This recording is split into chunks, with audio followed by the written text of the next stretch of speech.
Are you ready to take your business to the next level? Every day there are countless books and articles that are published offering the key on how to make your business a success. It's easy to feel overwhelmed trying to keep up and run your business. That's why Deb Creer created the Business Power Hour. Keep up on the latest trends, best practices, and techniques for how to make your business a success. Let the Business Power Hour do the heavy work for you.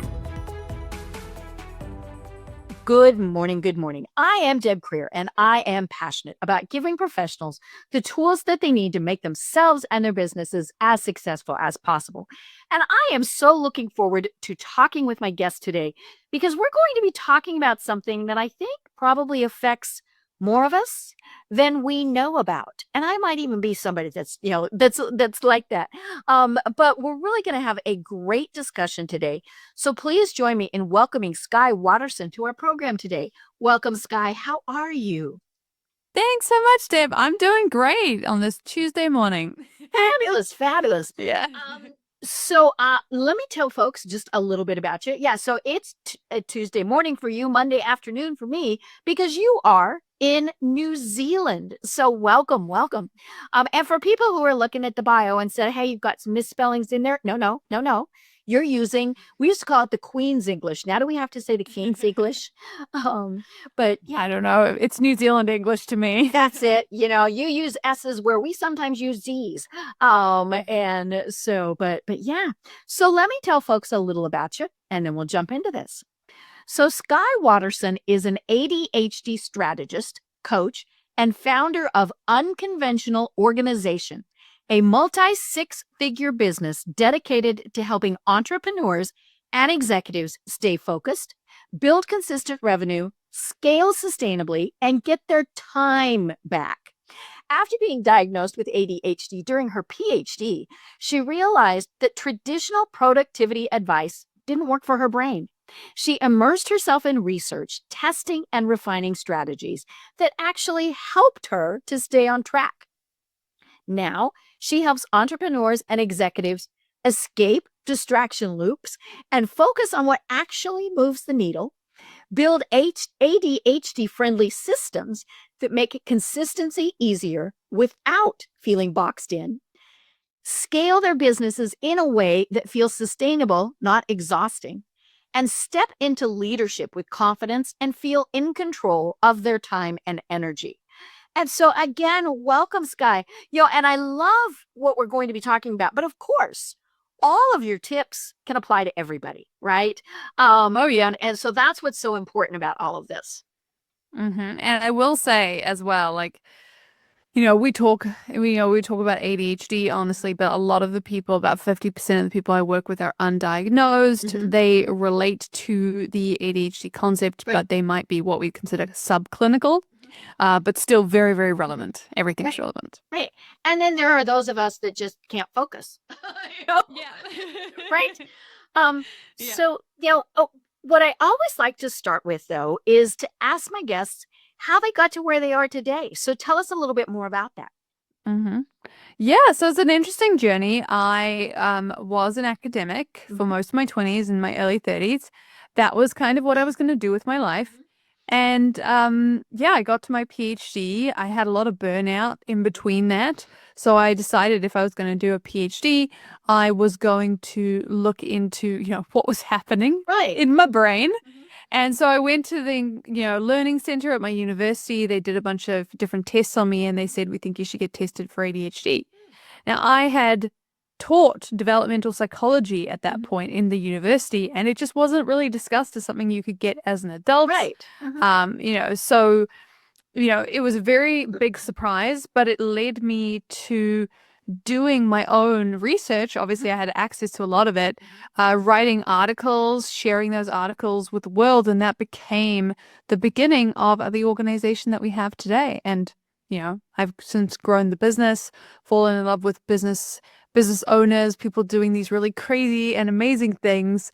And now I specialize in business and executive ADHD support. I love it. So I want to talk a little bit more about ADHD because I think there's a lot of misperceptions, bad information, all sorts of things. And you kind of alluded to this. I think a lot of times we think it's only in children. So Yeah. is it something that you or someone with ADHD as an adult had all your life, or can it come on later? Yeah, it's something that, is generally considered to be something you have your whole life. Okay. The idea is it's persistent and pervasive. Okay. But there is more of a discussion now about the idea of masking. Certain people are better at hiding it, overworking themselves to hide it sometimes. And so, but usually when we're looking at it, we're looking at issues with executive functioning, issues with impulsivity and distraction that occur, persistently across different categories of your life, not just work, not just home, and pervasively over time. That's what you're looking for. Right. And what you said is so true. People recognize, hey, there's something that I need to deal with. And so, as you said, they might mask it. How many times have we known somebody that's dyslexic and we never knew? Oh, it's saying my internet connection is unstable. So hopefully it's behaving itself. We talk about the fact that, people hide it. And, just like, somebody who's dyslexic might find ways to not let people know they have difficulty reading or, all sorts of things like that. And, and we adapt, especially, I think, as school kids, because we don't want to be singled out, all those various things. And then by the time you're an adult, you've come up with so many ways to kind of function around what's going on that, again, most people may not even realize that there is a challenge that you've got. Exactly. And so sometimes, and the reason I love working with executives and business owners is because for most of my clients, this is something that they've only suspected they have or found out they have later in life. And it's often because they've taken on this challenge. They're going to grow their business, they're going to sustain their business once they've done the growing, because sometimes that can be as stressful, or they're going to, run this team. That all requires a whole new level of executive function and focus and things that we don't historically do great at. Right. And I joked about, the fact that my brain kind of goes here, there, everywhere else. And I'm like, squirrel. And a friend of mine told me, stop that. They're butterflies. You're chasing butterflies. I just thought that was very cute. But what are some of, and we all have that on occasion, and then there are people like my husband who's extremely detail oriented and he never gets off task and, all sorts of things. But if someone truly is concerned that maybe they might need to be tested, what are some of the things that they really should be looking for? Yeah, so if you want to get tested, usually you have to go see a psychiatrist, and it is expensive and it does take a while, which is again one of the reasons why a lot of the people that work with me are not yet diagnosed. But you want to be looking for, again, you want to see, like, is this problem happening all week? It doesn't have to happen 100% of the time, but if it's happening on Monday, Tuesday, and Sunday, and it happened, summer, spring, fall, it's, written in your reports, could focus more. Those are usually the indications that people are looking for.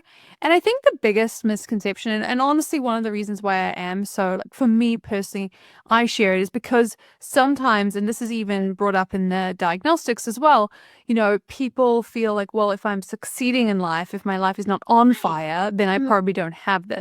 But the truth is that you might, if you think about it less like that and more as like just not having the right prescription of glasses, it's frustrating, right? You don't have the right prescription. Someone's describing a sunset to you and you're looking at it going, I don't think that is exactly what I'm seeing. Right. And so really the systems that I teach, they're about giving you the prescription that works for you so that you get to have 20/20 vision and have it just be a little bit easier like it is for other people. And I really want to emphasize that someone who, diagnosed or not diagnosed with ADHD, there's nothing wrong with them. And I think maybe that's one of the things that people think is, well, that I don't want to admit there's something wrong with me. Just means that your brain works a little bit different. It is just a different way of working in your brain. There are strengths and weaknesses, and actually when you look at the research, a lot of those strengths are related to things like entrepreneurship. People who have, ADHD are more likely to be independent contractors, practice owners, entrepreneurs. And so, the things like creative problem solving, out of the box thinking, original thinking, these are all solid benefits that we see in the research related to ADHD. Right. And I was joking about myself. I was the kid that on my report cards, it said, does not pay attention. Right. And then as I got to be an adult and would have, work reviews, it was does not focus. And whether that's ADHD or just, and I'll be honest, a lot of it I think is I get bored. And so, I'm on to the next thing. But, it is something that I think it is far more common than we think. And I, as you mentioned, a lot of people just have not been tested for it. Yes. Yeah, exactly. And so what I do and the thing that I provide is not medication, but it is a different way of working that is based on the research of how your brain works. If you're someone that is unconventional, that's why we call it unconventional organization. If you consider yourself to be an unconventional person and you're thinking, I have these amazing business ideas, or I'm running something and I'm doing great, but I'm getting this good days, but also really bad days. I'm not focusing, I'm procrastinating. Those are the systems that we built that will work for the way your brain works. That makes it just easier, makes it flow. Right. Well, we'll delve more in a little bit about some of those very specific techniques. But again, going to a psychiatrist would be the first step that somebody would do. And then what? Well, it used to be that you just got medication and it worked or it didn't work, which was frustrating for a lot of people because sometimes it worked amazing. Right. Sometimes it didn't, and it's a whole journey. It can take a really long time. And then people were sort of going, okay, cool, but what about when it wears off, or I don't want to use it over the weekend? Yeah, I don't like this. Or I don't like medication. Yeah, people always ask me if I take medication. I don't. I didn't end up taking it because I had a bunch of kids. And then I also, once I started this, I was like, well, I want to be as ADHD as I can. So I have as many strategies to test as possible. So, then really what it comes down to after that is we need to understand your working memory struggles and your other executive functioning struggles. So we know that you will tend to be distracted and impulsive. Shiny object syndrome is kind of the thing we have here. We also know that you are likely to struggle with time blindness. So struggling to estimate time, sense time passing, things like that. Have some systems in place to help with that. Struggling with working memory. So remembering if somebody tells you something in a hallway, the chances that you're going to remember it are low. So trying to support that, and also working memory, part of it is also breaking tasks down so that they're not just in a jumble in your head. And then transition times, a week of just meetings with a few hours to get some deep work done, doesn't really work for how our brain works. We need a little bit more of a deep work time, a meeting work time, so we can shift between different things. So learning how to build all of that out in a way, again, that fits you is what we're doing. Right. And I find it interesting because I think one of the things that so many people think is a great skill set is the ability to multitask. And of course, nobody really multitasks well, right? Because your brain really can only think of one thing at a time. And so then when you're doing this jumping around, and I think what happens is some people are clearly much better at that than others. But it sounds like multitasking for you is like, nope, not going to work.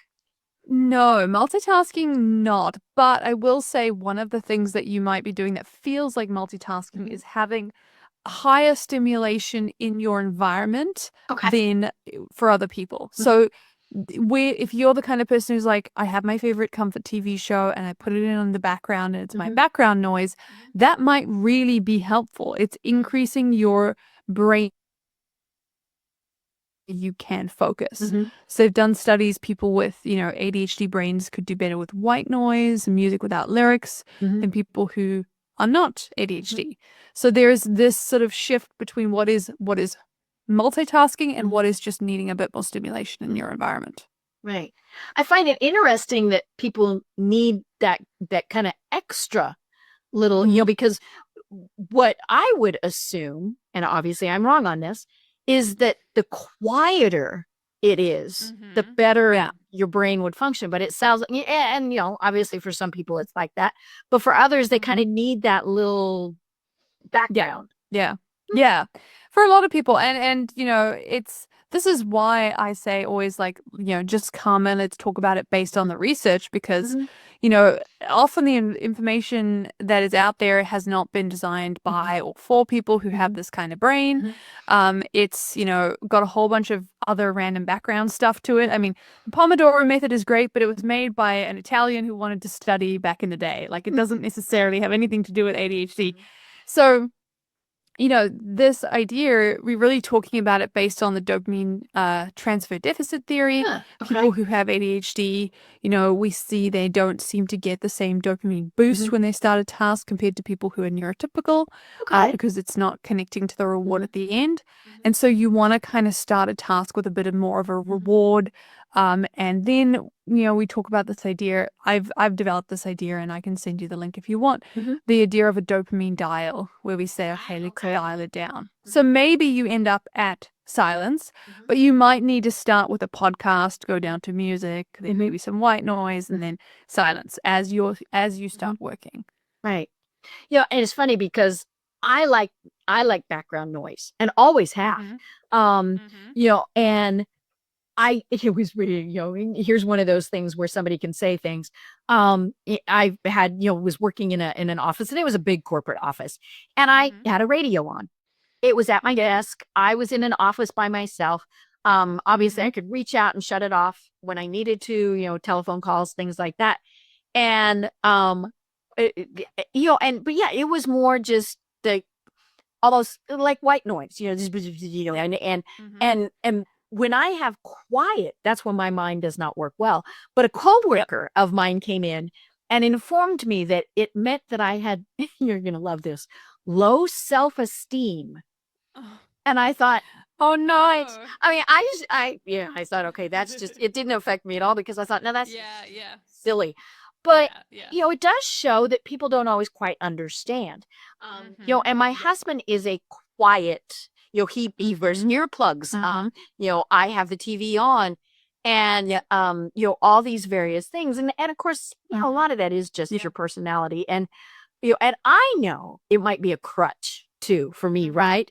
I just, I like having the TV or music or whatever on, because I do sleep without it and various things. But low self-esteem. And it was like, what on earth does that have to do with it? Well, actually, I will say, and again, this is why I'm such a research nerd, you'll find out, is because when you look, some of the research indicates that one of the reasons that some people struggle with having no noise is because it's actually very loud. Because there's a lot of sound in no sound, and like your inner thoughts, sound of the fridge, the sound of people. Yeah, it can actually get overwhelming. For some people, that background noise is a way of reducing the amount of stimulation in the environment. So this is the kind of thing, and I think this is the thing, is like people will often say, oh, well, I'll just go on TikTok and I'll find tips and things like that. And I'm like, don't do that, because there's like a million, and 50% of them are wrong. Yeah, no Dr. Google. Like, it's, what I teach is about 8 principles based on the research that you could take and you can practice and you can go deeper and deeper into. And when you have them, you just have them, in the same ways you do when you get them when you're younger, if you were neurotypical. And then you can feel confident that, the thing you're doing, because often it is kind of the thing you're trying to do, is okay, and it is for these reasons, so that, like you said, those kinds of things, having the radio on, you do get feedback on that. People do not necessarily find it helpful for their environment. And so it's nice to be able to explain why you're doing what you're doing. Right. So let's talk about those 8 tips. Or the 8, the 8 levels. Yes. Yeah. So the process that I teach basically is, how do you focus? How do you get your time back? And then how do you you have consistent revenue. Because Okay. for a lot of people, it's the consistent part that they struggle with. Okay. They got the business going, but then it's the consistency. So when we talk about focus, the very first thing we talk about, and you guys can actually just DM me on Instagram at Unconventional Organization. You can DM me Power Hour, and I will just give you this first part because I want everyone to have it. Perfect. Is that you basically go through and you can, say, okay, what is truly urgent? Like, what do I truly need to do? Okay. Because the first thing people say, usually when they come to me, is they say, I have 200 things I have to do today. They're all urgent. Right. They're all coming at me. I'm probably just going to check my email and hit refresh and then just start typing, and that's my day. And so what I do is I teach people to go in and go, okay, first of all, the thing we want to do is we want to start with a brain dump. We want to grab something like a journal. All the tips, by the way, that I teach, all the strategies I teach are app agnostic. So if you're a digital person, a physical person, I don't mind. Whatever. Yeah. We don't say this is the app you have to use because that doesn't really work for our brains. But you grab something and you write down, okay, what are the systems that what are the tasks that you have to do? What's in your brain? Let's get your working memory online. And we do work, home, personal, everything. Okay. Write them all down. People will take a few minutes, but I always say, don't check your other list. Don't check your email. Like, just deal with what's in your... You do need to focus on this part. Yeah. Like, do what's in your head. And then from there, people will have made often quite a long list. And so I say, okay, go through this list. And I want you to tell me, I want you to put a little tick next to the things that are due tomorrow, or there will be a significant external negative consequence. Call it a sink. So it has to be like a bill will not get paid tomorrow. I will turn up to a podcast and I won't be prepared. I have a client meeting and I won't be prepared. Like, it has to be something that's a consequence. It can't be, but I said I would do it and it's been on my list for ages. I should probably just do it. Not because we won't do that, but because we need to know if there was an emergency and we had to leave and go handle something, what is the thing we would be doing on our phones, to try and get it done? Like, what is Delegating or whatever. Okay. or delegating? Like, we're like, it has to be done. Our brain needs that clarity so that we can know. Most of the time. And I love that you say personal too, because your list should include things like must pick child up from school. Yes. And it's funny because we do kind of laugh about it. That happens. People get so overwhelmed, and unfortunately there are, bad ramifications sometimes where we see things like that. Yeah. But yeah, and make dinner, drive home. I mean, things like that seem silly, but for other people, they absolutely have to see it. And as you said, that brain dump, they have to see it on that list, and then it becomes real. Yeah, exactly. And if you do some of these every day, there would be more events than tasks, and that's a whole different system with calendar. But yeah, if we're talking about individual tasks, like, hey, don't forget, tomorrow you have to pick up Johnny, like, that's what's happening. You need to write that down, and you need to make this urgent task. And so what that allows you to do then is it allows you to know, like, I've done this with hundreds of executives and entrepreneurs at this point. And, most people, to the point where I've kind of made it a rule, have less than 5. Okay. Like, that's the expectation. So people will come in and they'll swear there's going to be 50, but most of the time, like, unless you're at a deadline for something really massive, less than 5 is what we are expecting to see. If you have more than 5, chances are you haven't truly picked out what's urgent. So maybe go back and do that. So that's the very first step is, okay, let's just get a ton of stuff off your plate. So what I teach is very, very practical. I know that you're overwhelmed. I know that you don't have enough time. We give you that stuff back immediately. Ooh, I love that. People say, how long does it take? I'm like, how long is it? It takes the first session and then it takes a week for you to really get in the space things.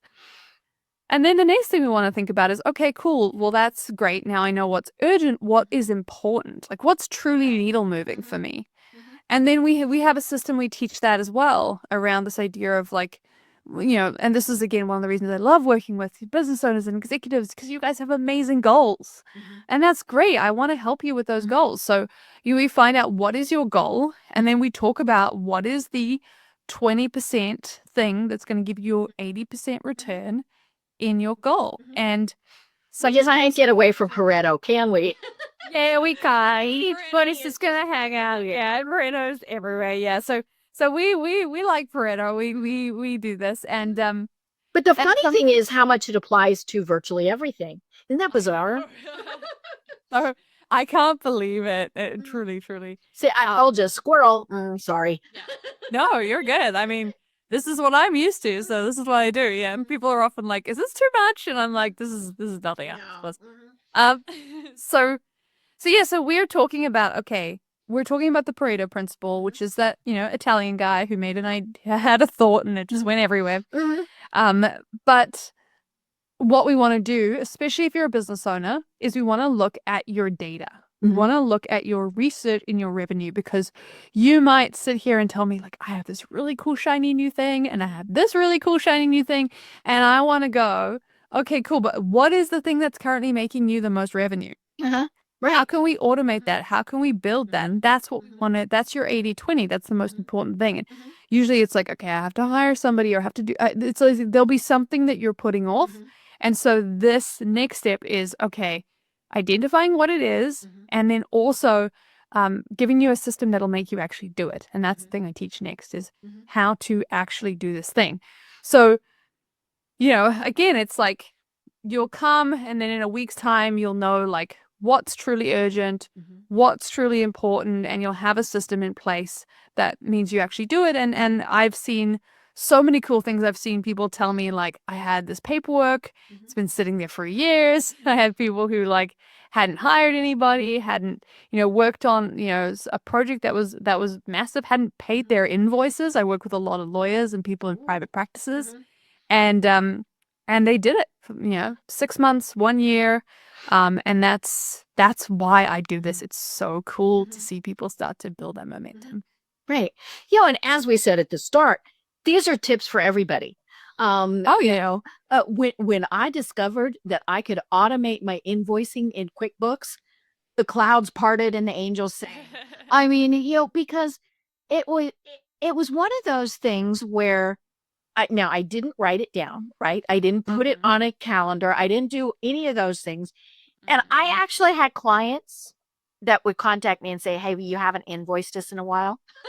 Yeah. I've heard those stories. It was just because obviously it's very important. It should be one of the priorities. But so that does kind of lead me how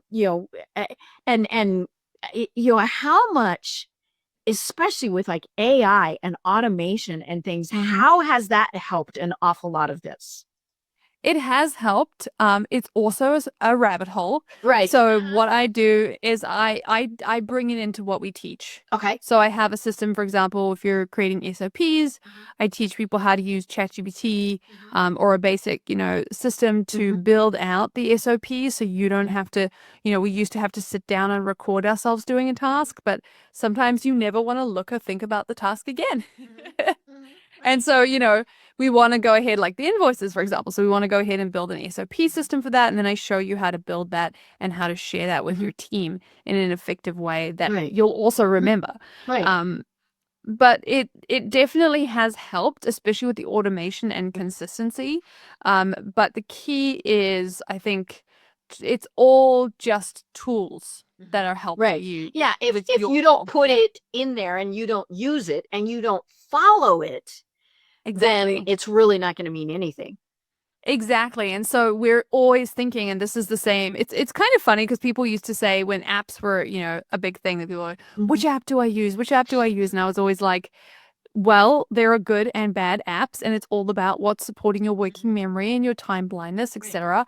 And it's the same with, AI. There are good and bad AI for you and for how your brain works. And, one of the cool things about the community that I run is that people will share those strategies and those tips as well. So, it's a community of people who have your kind of brain, who get it, get how difficult it can be. Yeah. And all of this is, as you said, other people are dealing with this. We're not reinventing the wheel, but what works for one person may not work for another, and I think that's the thing is, it's sometimes we want the instant gratification, the Skye make it better now. And when you can't make it better now, we're like, well, and so it is going to take some experimenting with the various things.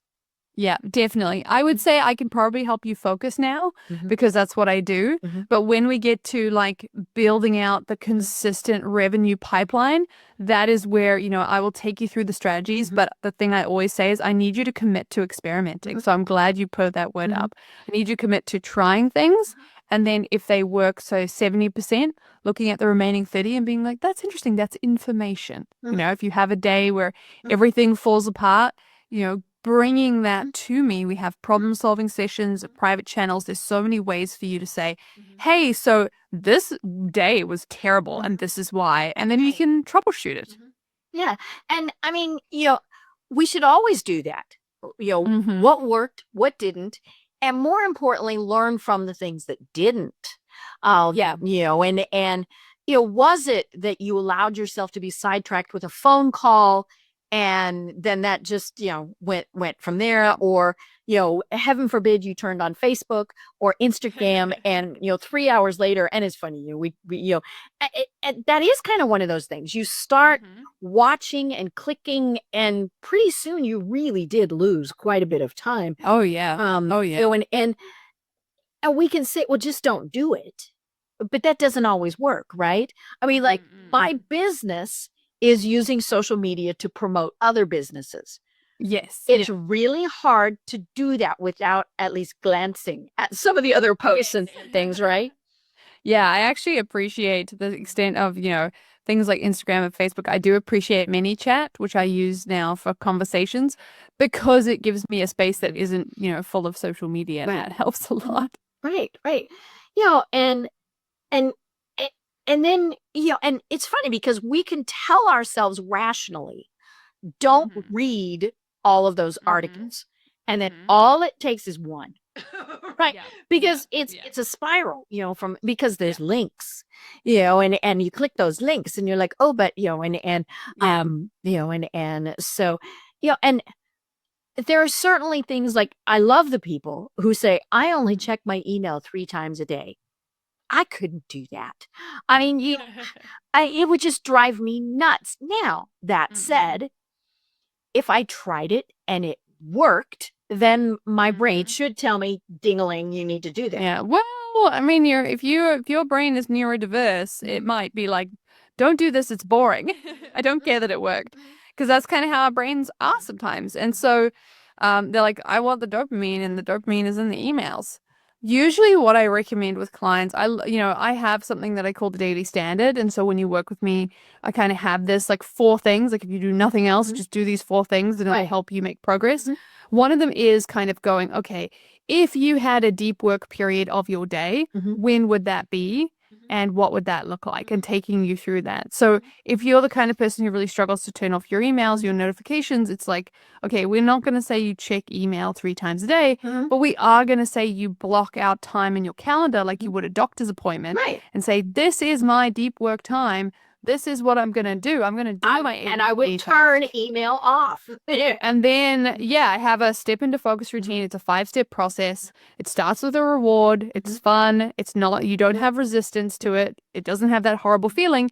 One of the things you do at the right time is you turn all those distractions off. Right. And that's it. Sometimes it's just a matter of, like, so I have my phone in front of me, right? Because I use it as a timer. The hard thing is that but I still get notifications. And so I really have to focus on, don't look.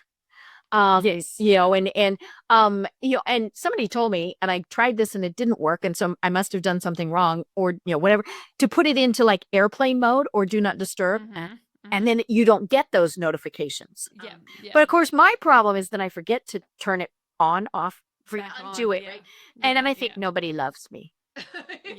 Or I missed something that I should have received. So, again, it is an interesting one. Yeah. And this is the thing. It's like, this is where the troubleshooting comes in. Everybody's like, I've got it, Skye. I'm feeling better, but now I want to go to the next level. I want to Because a lot of these things, like at the end of the day, like you and I both know, if you were able to sit down, get focused, get your time back, you would grow your business, you would grow your practice. That's so frustrating when you know the problem is you and you don't know how to fix that. And especially if you spent hundreds of thousands of dollars on strategies and business tips and you're not doing them, which I've seen a lot of times people. Oh, yeah. In terms of the timer, just as an aside, a visual timer could be really fun. Like you have one of those visual timers, it shows up in red, like how much time is passing. It's really helpful for these kinds of brains. And that can be really good too. So my recommendation for that, if you were a client and I was teaching you, would be get a visual timer. They're like $15. Use that. Put your phone away 100%, and then you'll solve that problem. Right. Yeah, because like we said, I use the timer on my phone, so then other things happen. Yeah, exactly. And so a lot of the time we're removing that antecedent. Like that's a lot of what we do. Right. Yeah. We remove that temptation. I mean, that's the Exactly. thing. Exactly.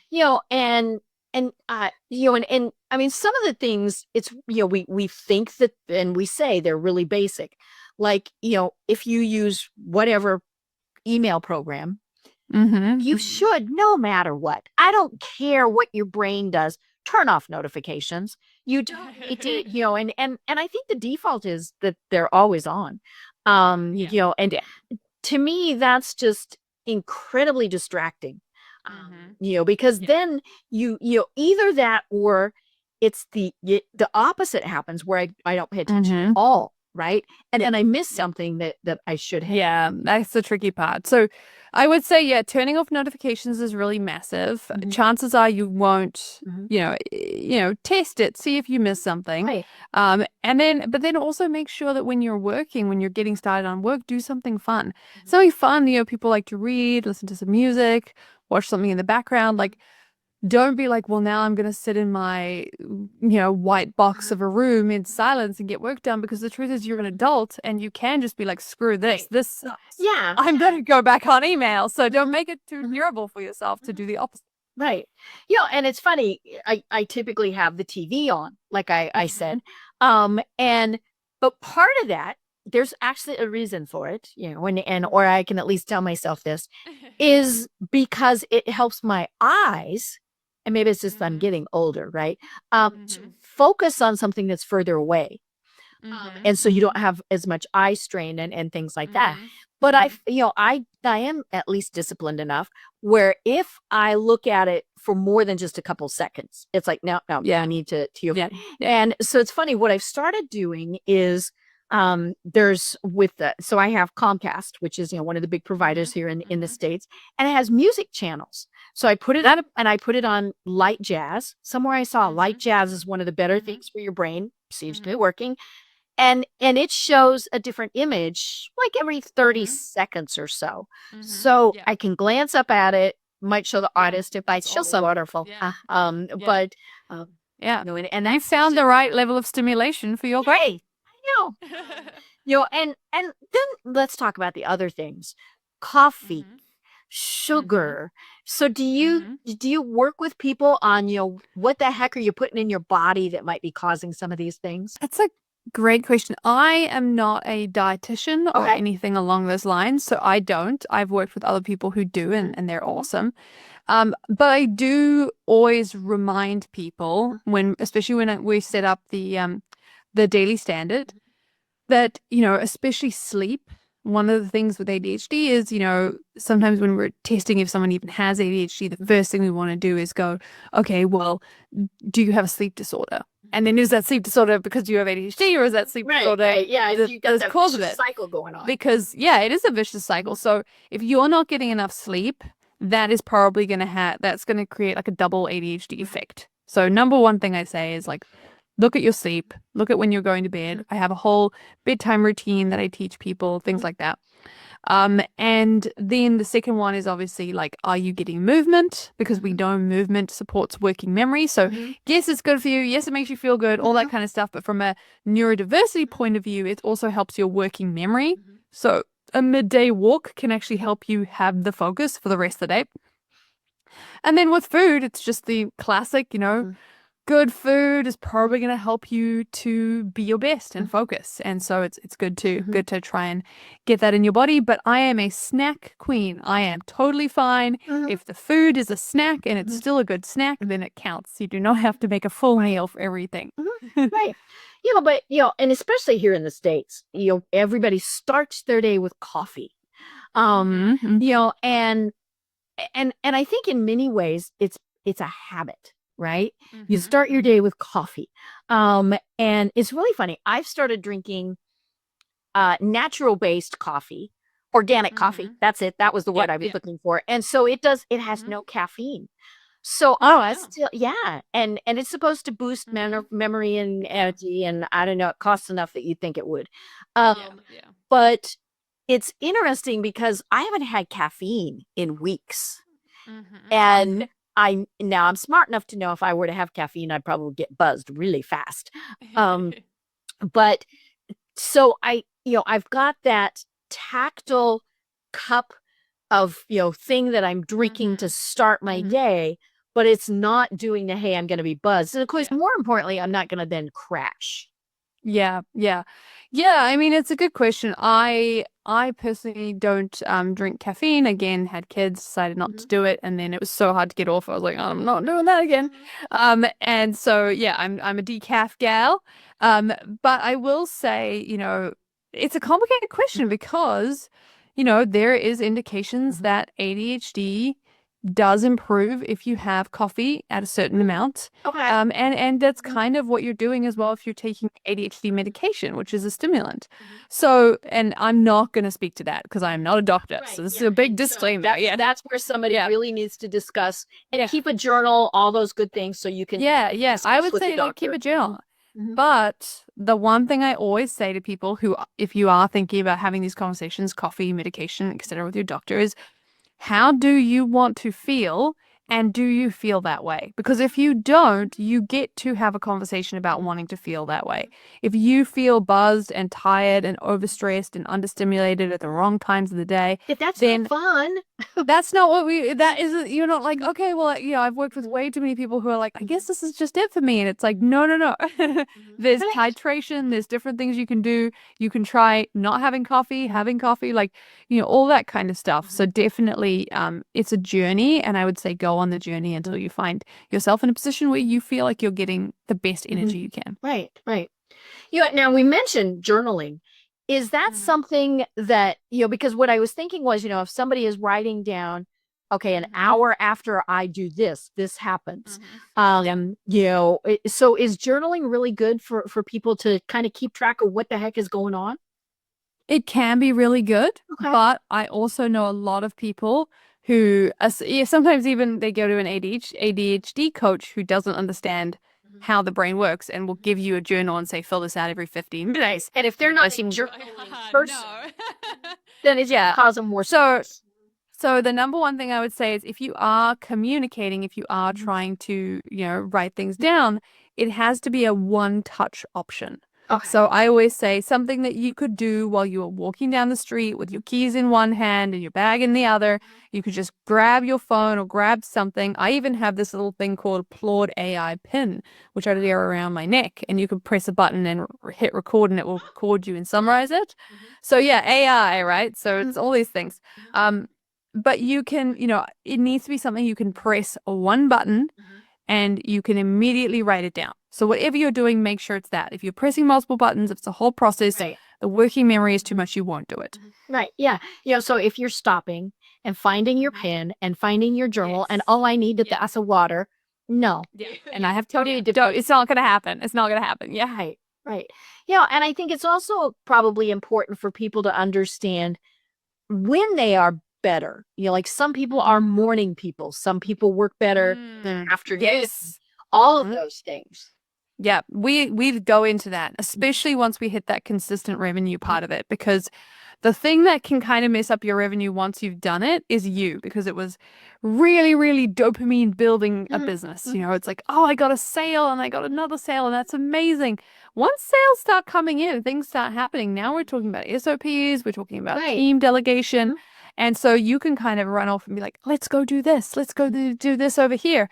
And so this is where we really want to come in and say, one, when do you have the most energy to do the more deep work? And two, when do you have the least energy? And let's give you a dopamine boost. Let's do something fun. Let's add something that you enjoy into your week and put it in your calendar so that you don't feel the need to go rushing off and messing up your business, for lack of a better word. Yeah. And again, recognizing those things, before you and I chatted, for 15 minutes, I went and I laid down. Now, part of that is I needed my back to relax and, some of those various things, but, and I set a timer more because I didn't want to fall asleep. But it's perfectly fine. And it's funny because I joke a lot about needing a nap. I tell people, yeah, I've gone back to kindergarten and I need my afternoon nap. And then I want cookies and graham crackers. But, for some people, they just kind of need that pause time. For others, it might be they're going to work out, right? Whatever Yeah, works. it could be active. It could be something. Usually, some people might want to go for a walk, go do something fun, go to an art gallery, like whatever you like indulge a little bit. That's kind of the one thing I would say is the hardest thing for people to do. Actually, people come into my community thinking it's going to be so hard to focus, and then they learn the strategies and they're like, this isn't the hard part. The hard part is actually continuing to find fun things to do so my life doesn't get so boring, because that's a real problem when you have an ADHD brain. Right. Yeah, you get bored and then your brain goes to places it should. And then you go and do stuff that's going to mess things up. So right. Yeah. And it's so interesting because all, like we were saying, all of these tips are good for anybody. And it's as we were talking, I was thinking, at least from the people I talked to, COVID made a big difference when everybody was locked into their homes, right? And all of a sudden, you could kind of work when it was better for you to work. And I know a lot of managers had problems with that, right? No, you have a 9 a.m. meeting and you have an email, and the person's like, yeah, but I get more done at 11 o'clock at night. And I think that pause made people really think about, when am I more productive and when do I need to give into the fact that now is not a good time. And so maybe now is when I read my emails or whatever. Yeah. Building a cadence that works for you is really important, and it's not the same for everybody.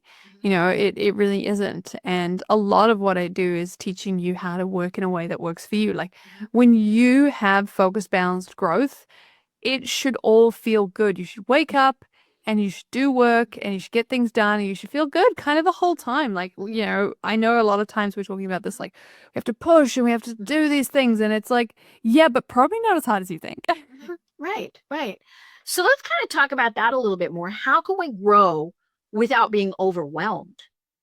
The first thing we want to do is we want to focus. So it's not just grow, it's focused growth. We want to understand what is the thing we want to grow into. Because if you tell me, and I get this all the time, okay, right, so my goals are, I want to have a 6-pack by Christmas, I want to have $1 million by fall, I want to have, like this and this. We wish, like, right? Yeah, right. People like come in with a laundry list and I'm like, okay, cool. So which one of these, and again, this is when we come back to the 80-20, which one of these is going to make everything else easier? Oh, well, if I managed to make this in my business, I could hire a personal trainer and then they could make sure that I did. So then we go, okay, well, let's start with the one that's going to help everything else. And then we focus on that until successful, focus on one thing until successful. And then that then allows us, and we might pivot and make adjustments and experiment, we always do, but that allows the growth to not feel overwhelming, because you're not waking up and going, I'm supposed to do 1 million things and I'm already behind and I should be meditating and I should be doing this. We pick one thing, we do it until it's working, and then we add something else on. Okay. I love that. And I think that is the thing, is when we think we're growing or we need to grow our business, whatever it is, we do think we have to do it all at once. Oh, yeah. I'm guilty of this. And then the other thing is, then we pick unattainable goals. And it's funny because, I'm a marketing person. And so in school, we were told you develop what we call BHAGs, BHAG. Yes. being very dangerous school, right? Yes. And, it's okay to say, I want to have a six pack and make $1 million. Now, to say that's within 6 months is probably not going to be attainable.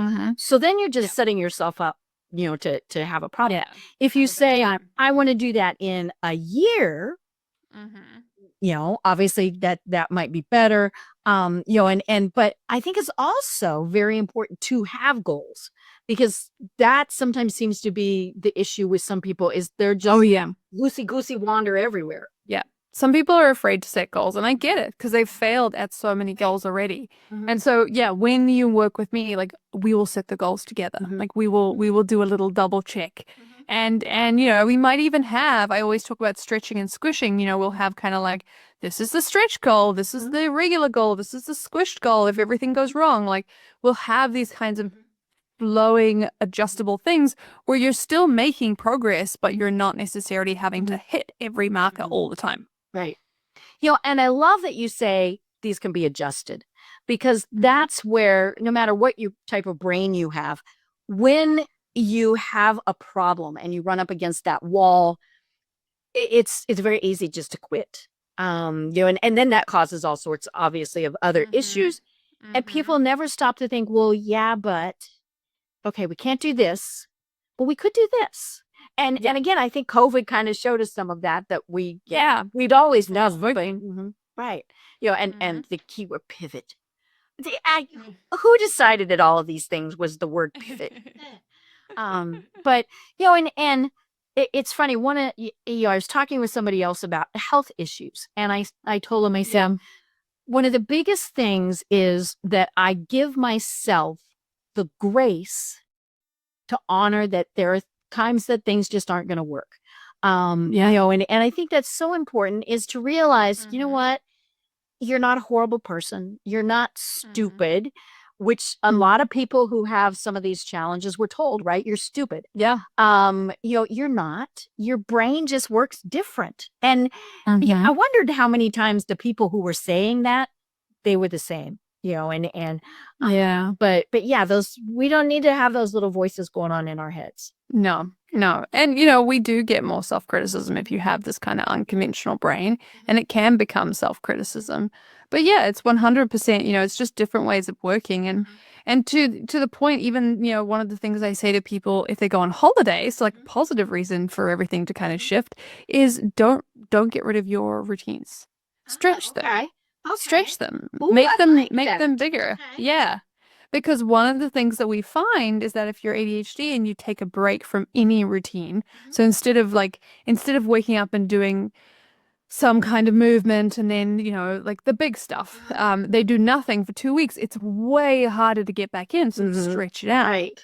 Have a sleep in, go for a walk on the beach, like if you're on holiday, things like that. Like, but still do something. And so it allows you to kind of be like, I didn't, and the same thing when you're sick, right? If you, I was sick a couple of weeks ago, and, my version of exercise was just go outside, go outside. And then it kind of like kept that little piece of the routine going. So that when I felt better, it was easier to keep going. Right. And of course, the fresh air, the sunshine, all of that. Obviously, you're good for.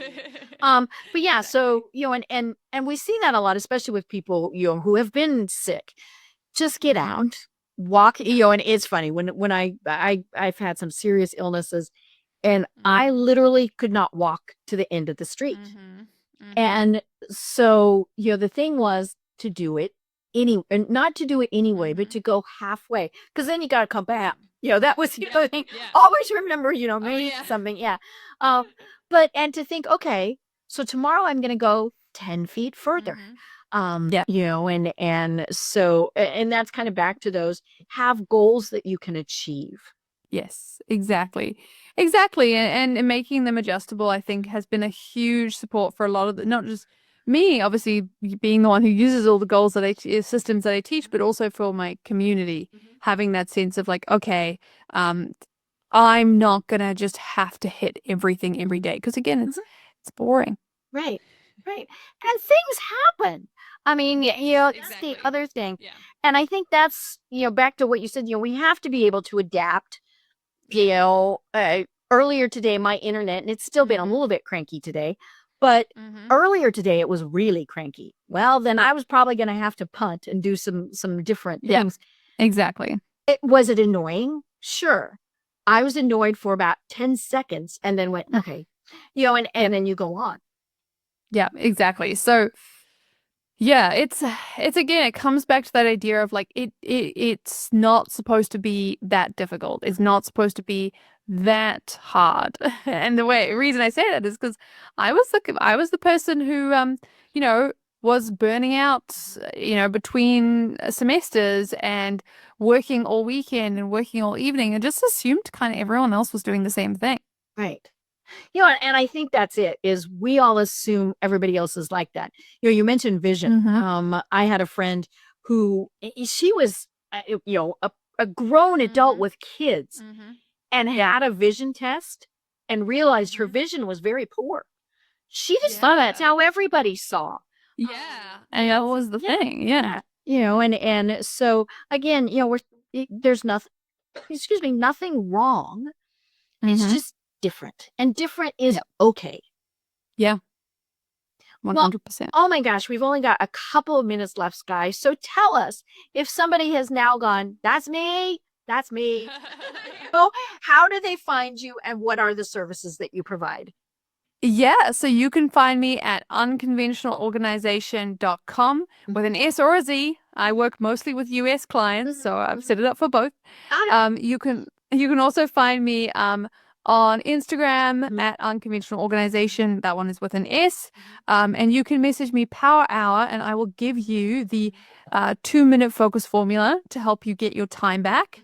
And yeah, I have a community of wonderful professionals, executives, business owners with ADHD, mostly aged between 35 and 55, and 50-50 men and women. So we have a community where people are working through the systems that I showed you, building their life to, grow their revenue, make it consistent, but do it while getting their time back and while feeling focused and spending time with family and doing what they love. Right. And we all want that, right? Yeah, 100%. And, you can be ADHD, you can be thinking you might have it, you can be like, I don't know if I have it, but these executive functioning struggles sound like me. Everybody is welcome. I love it. I love it so much. Well, until we chat again, which would be great fun, do you have any final thoughts that you want to leave everyone with? I think just kind of coming back to what we said, it doesn't have to be that difficult. If you are exhausted, if you are burned out, and you're just like, I just have to keep white knuckling it, pushing through the wall, you don't. You probably don't. And that is one of the reasons why I love to do what I do, because that is exactly where I used to be, and I don't want that for you. I love it. Well, I'm Deb Creer. I've been having such fun talking with Skye Waterson of Unconventional Organization, with a Z or an S. And until next time, everyone have a great day. Tune in for our next program for even more trends, best practices, and techniques for how to make your business a success. The Business Power Hour, hosted by Deb Creer, is proud to be part of the C-Suite Network.